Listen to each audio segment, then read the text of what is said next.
بسم اللہ الرحمن الرحیم۔ السلام علیکم بہن بھائیو، بیٹر بیٹیو، ویلکم ٹو مائی چینل۔ تو بیٹر بیٹے بہن بھائیو، آج کی ویڈیو کا عنوان ہے کہ عقل مند غلام، یعنی بادشاہ سلامت سے زیادہ عقل مند غلام نکلا۔ تو آج کی ویڈیو بہت اہم ہے، اسی لیے چاہیے آپ کو کہ ویڈیو شروع ہونے سے پہلے چینل کو سبسکرائب کر دیں اگر ابھی تک نہیں کیا، اگر نئے ہیں تو بیل کو دبا کر آل پر کلک کر دیں تاکہ میرے آنے والے اچھی سے اچھے ویڈیوز آپ کو ملتی رہیں۔ تو چلیں دیکھتے ہیں اس ویڈیو میں کہ عقل مند غلام کیسے۔ تفسیر روح البیان میں ہے، جب ملک شام میں طاعون کی وبا پھیلی تو بنو امیہ کا بادشاہ عبد الملک بن مروان موت کے ڈر سے گھوڑے پر سوار ہو کر اپنے شہر سے بھاگ نکلا اور ساتھ میں اپنے خاص غلام اور کچھ فوج بھی لے لی۔ وہ طاعون سے اس قدر خائف اور ہراساں تھے، یعنی ڈرے ہوئے تھے، پریشان تھے کہ زمین پر پاؤں نہیں رکھتا تھا بلکہ گھوڑے کی پشت پر، یعنی گھوڑے کی کمر پر ہی سوتا۔ دوران سفر کے دوران ایک رات اسے نیند نہ آئی تو اس نے اپنے غلام سے کہا کہ تم مجھے کوئی قصہ سناؤ۔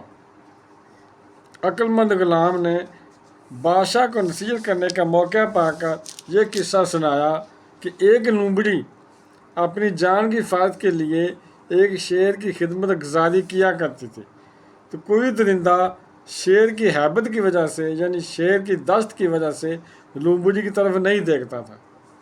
لومڑی نہایت ہی بے خوفی اور اطمینان سے، بڑی تسلی سے شیر کے ساتھ زندگی گزار رہی تھی۔ اچانک ایک دن ایک عقاب لومڑی پر جھپٹا، یعنی عقاب نہیں ہوتا جو جھپٹ کر لے جاتا اپنے پنجوں میں، جس ایگل کہتے ہیں، اپنے پنجوں میں چیز کو دبا کر اڑا کر لے جاتا ہے۔ تو لومڑی بھاگ کر شیر کے پاس چلی گئی۔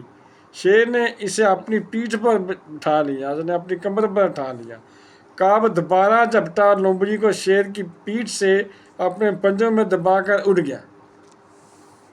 لومڑی چلا چلا کر شیر سے فریاد کرنے لگی تو شیر نے کہا، میں زمین پر رہنے والے درندوں سے تو تیری حفاظت کر سکتا ہوں، لیکن آسمان کی طرف سے حملہ کرنے والوں سے میں تجھے نہیں بچا سکتا۔ یہ قصہ سن کر عبد الملک بادشاہ کو بڑی عبرت حاصل ہوئی، یعنی بڑا سبق حاصل ہوا کہ اس کی سمجھ میں سب آ گیا کہ میری فوج ان دشمنوں سے تو میری حفاظت کر سکتی ہے جو زمین پر رہتے ہیں، مگر جو بلائیں اور وبائیں آسمان سے مجھ پر حملہ آور ہوں، ان سے مجھ کو نہ میری بادشاہ بچا سکتی ہے، نہ میرا خزانہ اور نہ میرا لشکر میری حفاظت کر سکتا ہے۔